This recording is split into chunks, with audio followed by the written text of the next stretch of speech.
punya cita-cita, kita ingin punya rumah kehidupan yang inklusif nih.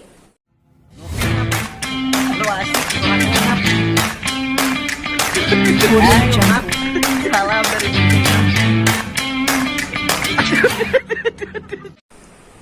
Assalamualaikum warahmatullahi wabarakatuh. Kembali lagi di channel Santrekona. Sebelum menyaksikan percakapan saya dengan Mbak Lulu, wanita individu inspiratif, jangan lupa subscribe-nya.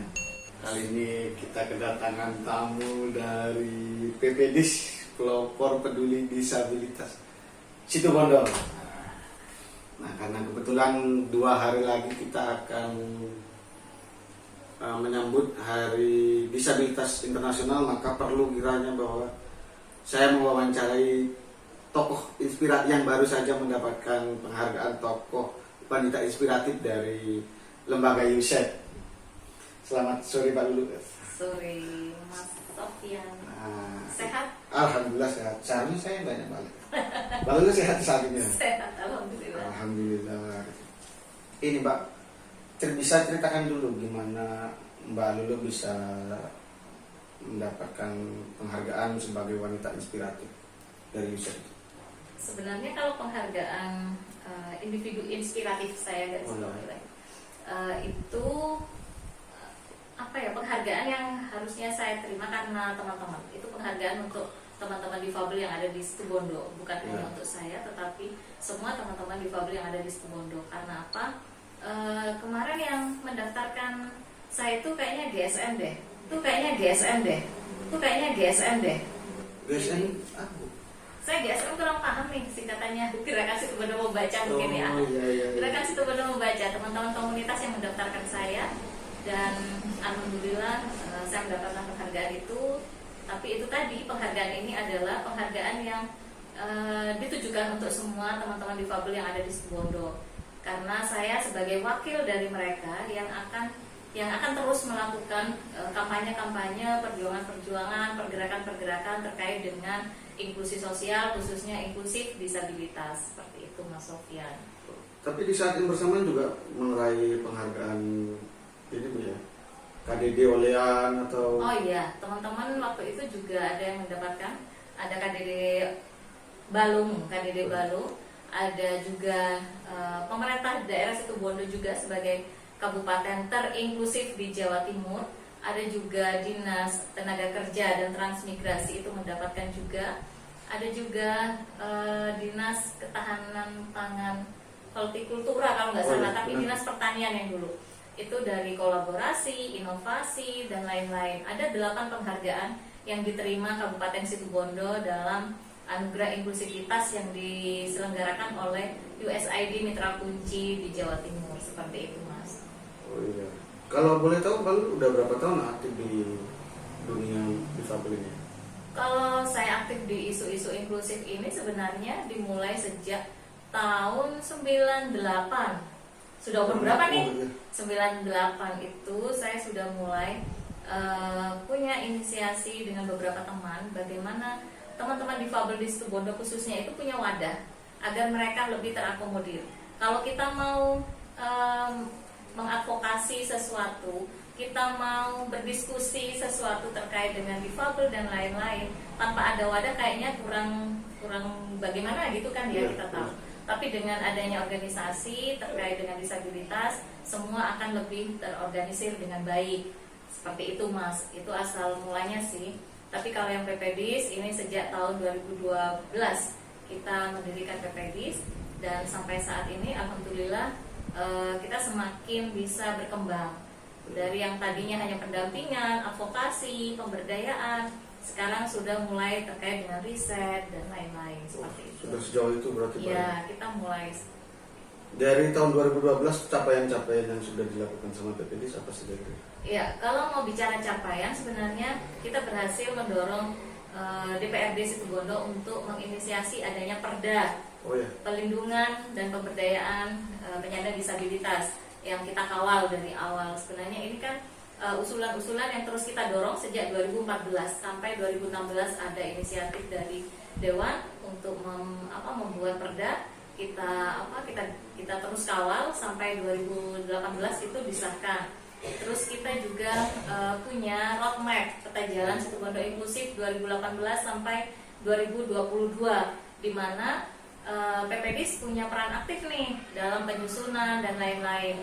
Dan penyusunan ini kita juga melibatkan semua pihak nih Mas, pemerintah, pengusaha, eksekutif, legislatif, semuanya, sampai ke teman-teman komunitas nih, sampai lintas agama. Bagaimana mereka punya satu komitmen untuk mewujudkan Situbondo inklusif. Dengan adanya roadmap ini tidak hanya sekedar ada regulasi yang tertulis, tetapi kita juga berusaha setiap tahun ada evaluasi. Jadi evaluasi yang kita lakukan termasuk audit atau monitoring terkait dengan apa yang sudah dilakukan oleh organisasi perangkat daerah atau dinas itu, kita lihat nih mereka sudah melakukan apa yang belum, apa yang sudah dicapai, itu nantinya kita bikin buku lagi terkait evaluasi roadmap itu setiap tahun, seperti itu. Tindak lanjut dari roadmap yang sudah dilakukan sudah sampai ke depan, karena ini sudah 2022 itu kan akhir dari roadmap ya. Itu kita dengan Bapeda kemarin sudah ada diskusi akan menindaklanjuti dengan adanya rindu, seperti itu. Bagaimana nanti rindu ini bisa diperbukan juga, akan lebih tertuju kembali bahwa program pemerintah baik pembangunan dan lain-lain ini sudah lebih konkret nih Mas. Ini kesepakatan bersama, bukan atas keinginan PPDIS saja, tetapi ini bentuk kebutuhan bersama. Sebenarnya pembangunan yang inklusif itu bukan hanya untuk teman-teman difabel, tetapi untuk semua masyarakat yang ada di Situbondo. Termasuk ini kerja-kerja bareng nih, bukan kerja PPDIS saja. Seperti itu. Maaf, jangan manggil Bu ya Mas. Lupa saya Pak. Ya. Nah ini terkait itu kan Pak ya, masalah program. Dan baru-baru ini juga kan Mbak Lulu sudah mengikuti lomba dari Peparnas Papua itu kan, sudah mendapatkan penghargaan perunggu. Itu gimana ceritanya Pak? Ya, kalau yang Pekan Paralimpik Nasional di Papua itu saya tidak hanya perunggu Mas. Saya ada 2 perak dan 1 perunggu. Saya ikut 3 kelas ya, 3 cabur yang bisa kita ikutin. Dan sebenarnya kita kemarin saya itu hanya ditarget 1 perunggu sama pelatih saya. Kalau sekarang saya mendapatkan 2 perak itu capaian sangat luar biasa, dan saya pun hampir tidak percaya nih, karena ini kan kali kedua saya mengikuti Peparnas. Awal di 2016 saya ikut di Bandung, tapi saya tidak mendapatkan prestasi, masih belum, karena itu awal-awal. Dan saat ini saya mendapatkan, ini adalah bentuk bentuk ini kesungguhan saya. Bagaimana saya bisa memberikan motivasi kepada teman-teman bahwa untuk berprestasi itu tidak mengenal usia, tidak mengenal dia punya pekerjaan apa. Di saat saya punya kesibukan, itu saya masih bisa di sela-sela kesibukan saya berlatih. Tadinya saya kan menganggap ini hobi saya saja. Kalau hobi ditekuni, kita disiplin berlatih, ternyata bisa menghasilkan prestasi. Dan saya ingin nantinya adik-adik atau teman-teman difabel yang lain itu lebih termotivasi dan mau mencari apa sih yang mereka punya yang bisa meraih prestasi baik di olahraga maupun di bidang seni dan budaya lainnya, seperti itu.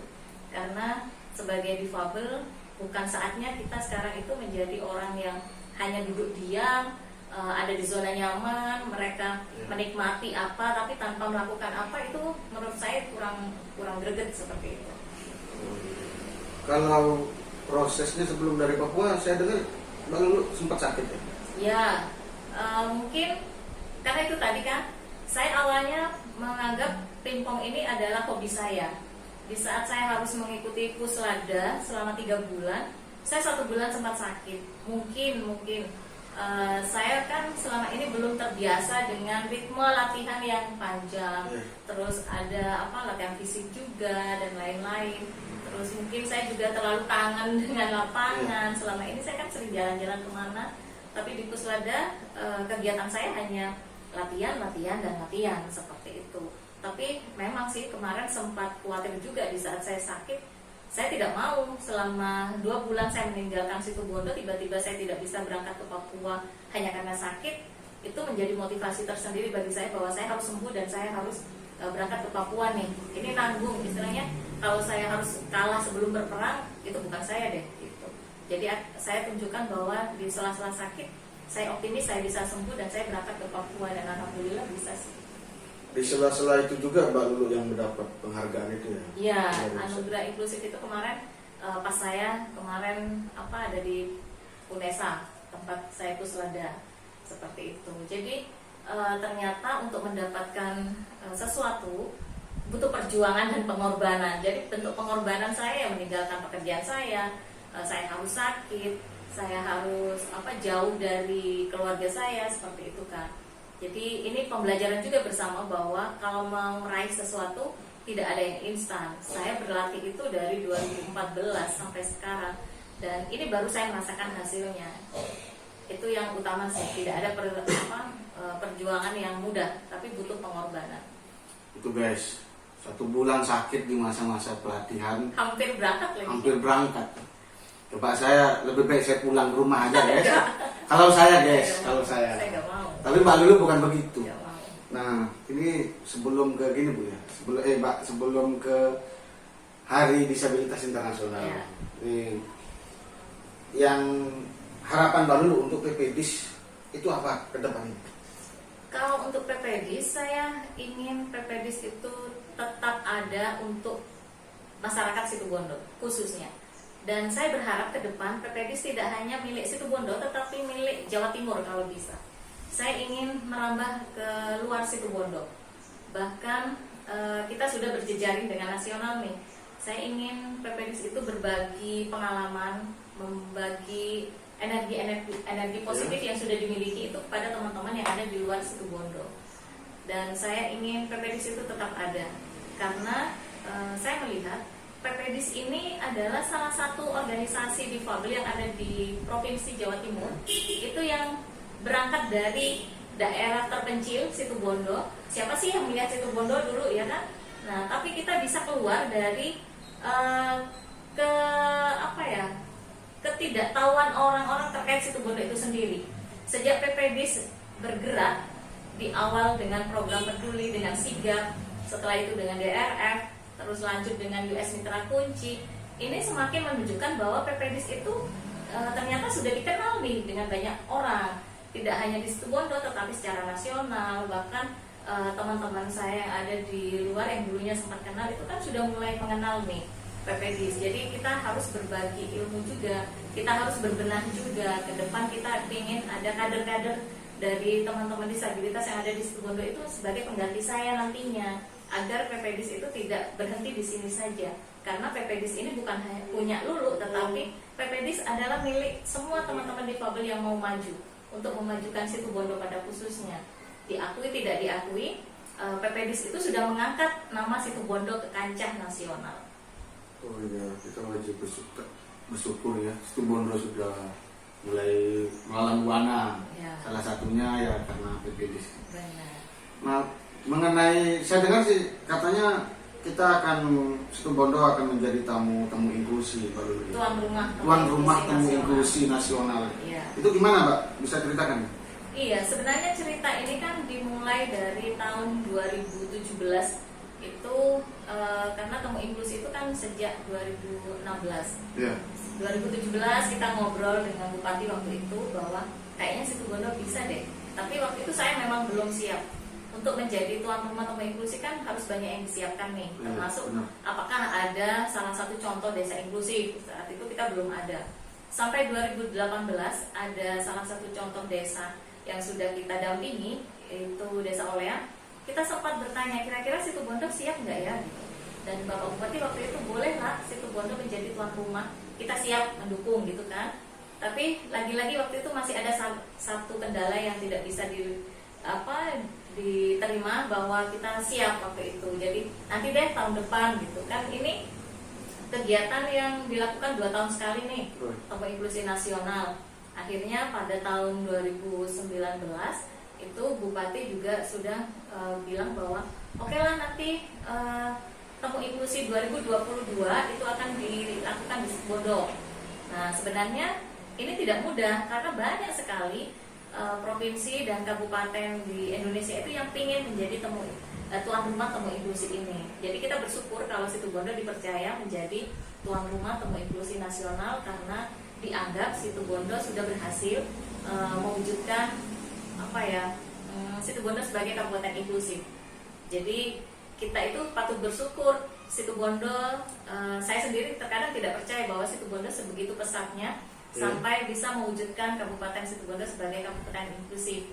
Jadi saya berharap semua pihak nantinya bisa turut mendukung kita sebagai tuan rumah temu inklusi nasional di 2023 saat ini karena masa pandemi ini ya kita diundur sampai 2023.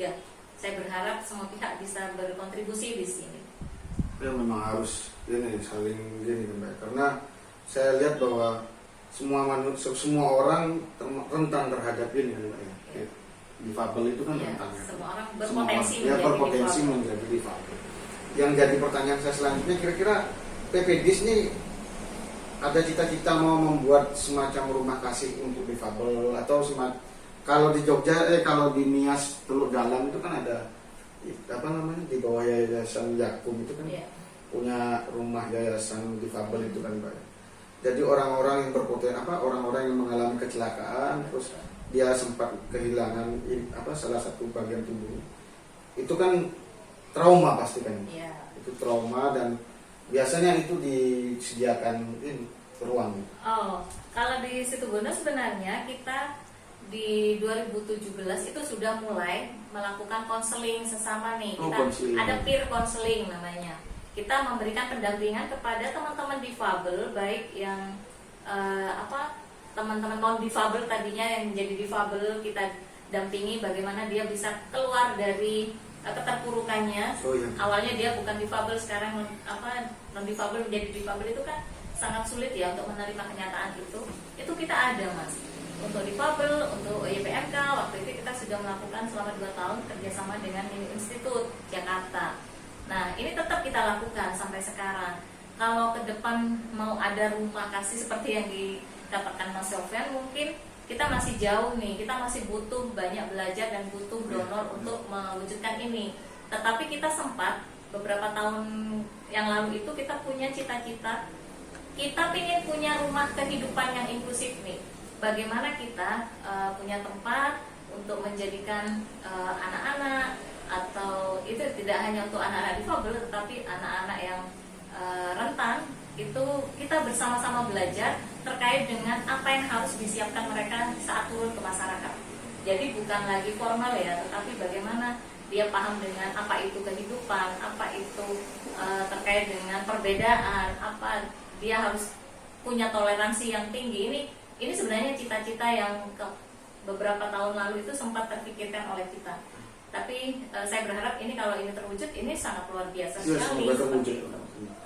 Dan ini ngomong-ngomong konseling Mbak Lulu ya, ngomong sekarang lagi isunya tentang kekerasan seksual. Ini ada nggak konseling pendampingan untuk korban-korban kekerasan terhadap kaum difabel itu? Iya, ada Mas.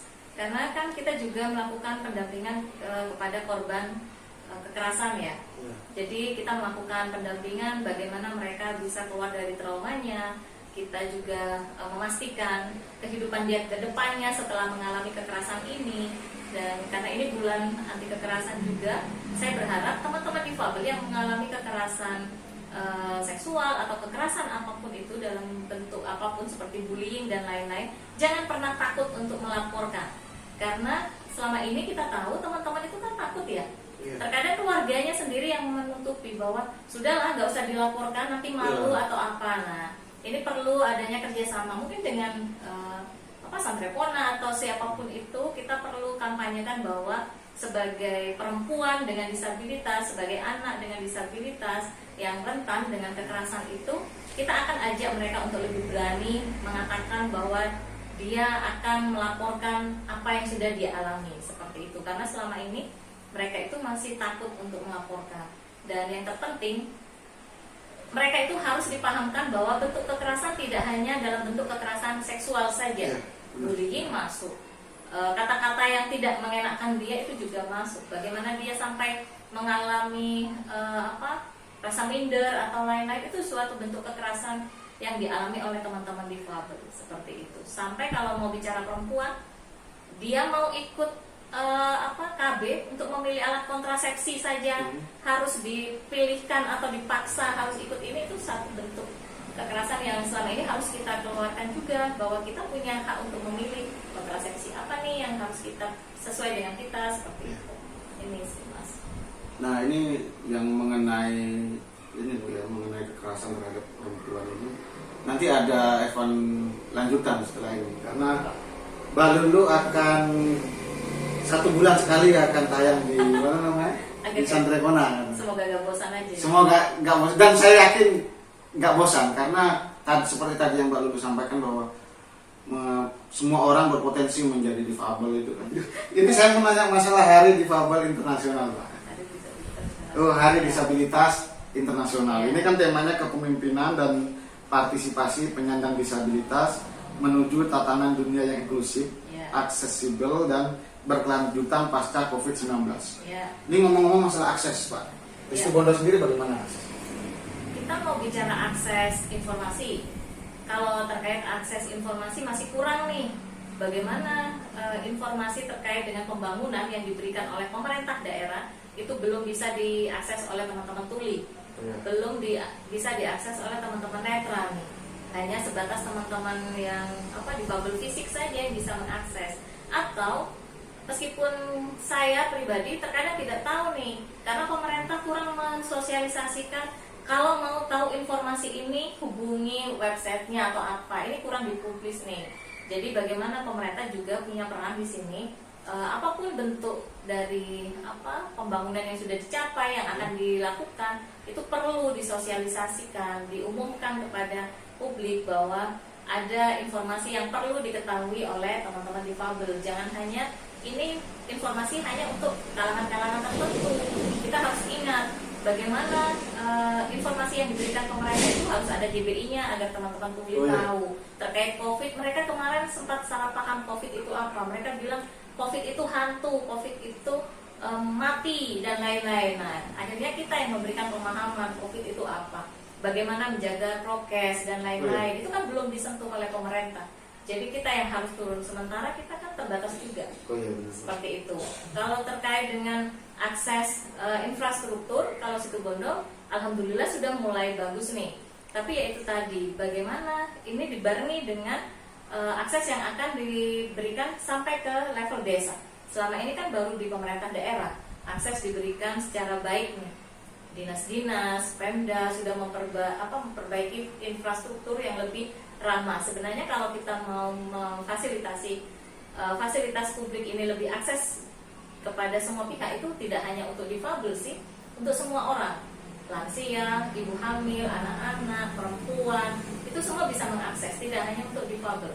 Dan saya berharap ini lebih ke tempat yang lebih luas lagi, seperti pasar, mall, atau tempat-tempat umum lainnya, termasuk pariwisata. Karena kita tahu kan giat dari pemerintah untuk meningkatkan pariwisata di Situ Bondo. Tapi mereka selalu lupa bahwa yang menikmati pariwisata itu kan harusnya ada kelompok yang selama ini harus difasilitasi, termasuk disabilitas itu sendiri. Persiapan PPD sendiri menyambut Hari Disabilitas. Kalau kita, karena ini masa pandemi ya, belum berlalu, kita akan melakukan beberapa rangkaian Hari Disabilitas Internasional bekerja sama dengan beberapa pihak. Nah, dengan DLH kita akan menanam mangrove, kita akan bersih-bersih pantai. Nanti kita dengan GSM akan GSM apa GSM? Gerakan Situ Bondo Membaca itu. Kita akan melakukan membacakan buku dongeng kepada adik-adik di sekolah yang selama ini ada anak-anak dengan disabilitas, anak-anak berkebutuhan khusus, seperti itu. Akan ada lagi kegiatan belajar bahasa isyarat di alun-alun agar banyak orang yang bisa belajar terkait dengan Bisindo yang perlu disosialisasikan. Semakin banyak orang paham dengan Bisindo itu kan semakin banyak pula informasi yang bisa diterimakan oleh teman-teman tuli. Bahkan akan ada hubungan timbal balik. Selama ini kan kalau ada teman tuli bicara, mereka tidak paham dan mereka tidak berani untuk belajar, padahal mudah sekali. Nah, mengenai ini tatanan dunia yang inklusif ini di Situ Bondo sendiri bagaimana? Kalau bicara tatanan dunia, kalau kita memang bergeraknya kan dari bawah nih, dari kabupaten dulu menuju provinsi nanti yang lebih inklusif, sampai nanti tujuannya ke Indonesia inklusif 2030 kan. Nah, kalau di Situbondo itu tadi kita sudah bekerja sama dengan semua pihak. Bagaimana perlahan tapi pasti isu-isu inklusif sosial ini kita lakukan bersama-sama. Bukan hanya kerja-kerja teman-teman PPDIS, tapi baik Pemda, legislatifnya, dunia usahanya itu sudah mulai bersama-sama. Bagaimana kita juga mengajak sampai forum lintas agama agar tempat ibadah itu lebih ramah kepada disabilitas. Kita kemarin sempat juga sowan ke pondok pesantren Salafiyah Syafi'iyah. Bagaimana ada pondok pesantren yang lebih inklusif juga. Ini kan kerja-kerja yang akan dilakukan semua pihak. Jadi tidak hanya tugas pemerintah dan PPDIS, tetapi ini tugas semua masyarakat seperti itu. Nah ini terakhir baru tadi dari netizen. Wah, netizen. Ini saya lihat dulu di Facebook. Ini ya, Facebooknya Santrekona. Ada pertanyaan satu dari Imam Baihaqi. Nanti saya harap juga Mbak Lulu memberikan pengetahuan kepada penonton bahwa mana kalimat yang dulu kan kita masih pakai menggunakan kata cacat, Mbak ya. Saat ini sudah berubah gitu kan, Mbak ya. Dan insya Allah konten-konten mengenai difabel akan lebih banyak ke sana. Ini dari Imam Baihaqi. Salut, kerja keras dan semangat patut kita contoh. Keterbatasan tak menghalangi impian Mbak Lulu. Beliau menginspirasi kita semua. Pertanyaannya, apa ada kendala dan butuh berapa lama untuk latihan tenis meja sehingga beliau kerap meraih penghargaan? Kemudian dalam keadaan keterbatasan, apa yang menjadi motivasi Mbak Lulu menjadi orang yang berprestasi? Terakhir, apakah keterbatasan dapat menghambat kesuksesan? Terima kasih. Itu saja, Bu. Itu sebenarnya berkaitan ya pertanyaannya. Sebenarnya kalau tantangan saya selama ini berlatih, tantangannya kita tidak punya sarana prasarana latihan tenis meja secara maksimal. Kita selama ini berlatih di rumahnya Pak Tato. Itu pun Pak Tato membongkar 2 kamar anaknya dibongkar untuk dijadikan tempat berlatih teman-teman. Nah, tetapi yang menjadi motivasi di sini adalah kita akan tunjukkan bahwa keterbatasan sarana prasarana ini akan kita gunakan semaksimal mungkin untuk mencapai prestasi. Kita tahu Pak Tato saja kan sekarang sudah menjadi juara dunia nih, sudah peringkat 14 nih, luar biasa kan, orang Situbondo menjadi peringkat 14 juara tenis meja di dunia, itu kan jarang sekali itu. Pak Tato 5 atlet yang menjadi atlet utama di NPC terkait dengan tenis meja. Terus tantangannya selama ini juga kalau keterbatasan, saya kurang suka nih. Saya merasa saya tidak punya keterbatasan nih. Itu yang perlu perlu diketahui. Mungkin banyak orang mengatakan bahwa difabel mempunyai banyak keterbatasan, ya kan? Bahasa keterbatasan itu menurut saya justru itu yang akan membuat difabel itu kurang termotivasi. Tetapi saya lebih keistimewaan yang saya punya. Nah, bahasa saya itu, saya orang istimewa dengan sesuatu yang tidak Sofyan miliki nih. Sofyan bisa jalan, tapi saya punya keistimewaan, saya jalan pakai tongkat. Sofyan nggak bisa kan pakai tongkat. Nah, ini satu keistimewaan yang harus saya syukuri dan saya olah sedemikian rupa agar saya bisa menunjukkan kepada orang. Dengan saya pakai tongkat, ternyata saya bisa melakukan aktivitas yang dilakukan Sofyan.